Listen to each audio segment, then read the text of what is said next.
নতুন ভিডিঅ' লৈ আপোনালোকৰ ওচৰলৈ আহিছোঁ। আপোনালোকে সকলোৱে জানে এইখিনি সময় আমৰ বতৰ, গতিকে আজি আমৰ জাম বনাম বুলি ভাবিছোঁ। তাতে আকৌ আমাৰ ঘৰতে এজোপা আম গছ আছে, তাৰে দুটা আম ছিঙি আনি ৰাখিছোঁ। আৰু যিহেতু আমৰ জাম বনামেই, গতিকে ভাবিলোঁ আপোনালোকৰ লগতো শ্বেয়াৰ কৰোঁ। আৰু এতিয়া পলম নকৰি আহক আমৰ জামখিনি তৈয়াৰ কৰোঁ।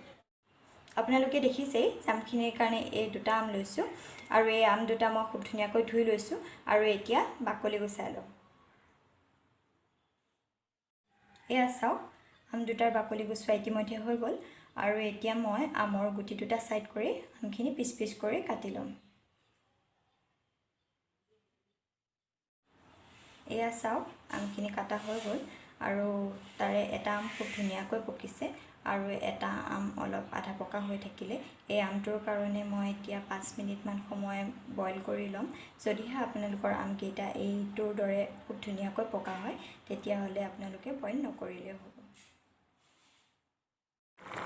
এয়া চাওক, আমখিনি মই এনেদৰে এটা চচপেনত বহাই দিছোঁ, আৰু আমখিনি উতলিবলৈ লৈছে। এনেকৈ মই 5 মিনিটমান সময় উতলাই ল'ম। আৰু আপোনালোকেও যদি মোৰ দৰে বইল কৰিবলগীয়া হয়, তেতিয়াহ'লে পানীৰ পৰিমাণটো বেছিকৈ নিদিব, আমখিনি ডুব যোৱাকৈ পানী দিলেই হ'ব। আমখিনি ধুনীয়াকৈ বইল হ'ল, চাওকচোন কিমান ধুনীয়া কোমল হৈ গৈছে আমখিনি। আৰু এই আমখিনি এতিয়া পানীৰ পৰা উঠাই মিক্সিত পিচি ল'ম।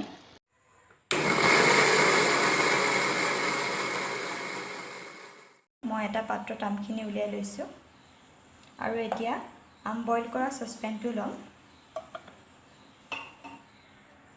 তাতে এই কাপটোৰে 2 কাপ পানী দিম।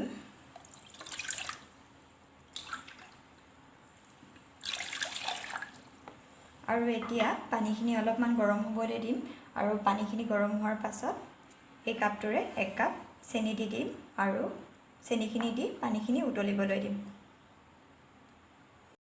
পানীখিনি প্ৰায় গৰম হৈছে। এতিয়া মই কাপটোত ৰাখি থোৱা চেনিখিনি দি দিম, আৰু গোটেই পানীখিনি উতলিবলৈ দিম ভালকৈ, যাতে চেনিখিনি ভালকৈ গলি যায়। এয়া চাওক, চেনিখিনি কিমান ধুনীয়াকৈ গলি গৈছে। এতিয়া মই পিচি থোৱা আমখিনি দি দিম।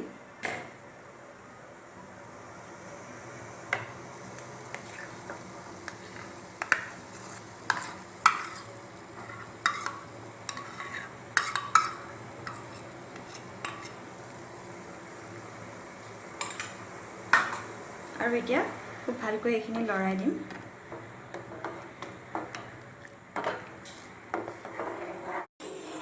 এয়া চাওক, গেছৰ ফ্লেমটো একেবাৰে ল' কৰি তেতিয়াৰ পৰা মই কণ্টিনিউ লৰাই আছোঁ। আৰু পানীখিনি যেতিয়ালৈ কমি নাযায়, তেতিয়ালৈ মই লৰাই থাকিম এনেদৰে। আৰু জামখিনি যেতিয়া ডাঠ হৈ পৰিব, তেতিয়া মই গেছটো অফ কৰি দিম। এয়া চাওক, জামখিনি ডাঠ হ'বলৈ ধৰিছে। আৰু এতিয়া এই জামখিনি বেলেগ এটা পাত্ৰত নমাই ল'ম, আৰু 6-7 ঘণ্টাৰ কাৰণে ঠাণ্ডা হ'বলৈ দিম। এয়া চাওক, 6-7 ঘণ্টা সময় ৰুম টেম্পাৰেচাৰত থোৱাৰ পাছত জামখিনি ডাঠ হ'বলৈ ধৰিছে। আৰু এই জামখিনি এতিয়া ব্ৰেডৰ লগত খাই খুবেই ভাল লাগিব। আপোনালোকেতো দেখিলেই কিমান সহজতে আমৰ জাম ৰেডি হৈ গ'ল। গতিকে আপোনালোকেও এবাৰ ট্ৰাই কৰি চাব। আৰু এইটোৱে আছিল আমৰ জাম বনোৱা ভিডিঅ'টো চাই যদি ভাল পালে লাইক আৰু শ্বেয়াৰ কৰি দিব। আৰু লগতে আপুনি যদি মোৰ চেনেলটোত নতুন হয়, তেন্তে চেনেলটো ছাবস্ক্ৰাইব কৰিবলৈ নাপাহৰিব, আৰু লগতে থকা বেল আইকনটো প্ৰেছ কৰি দিব।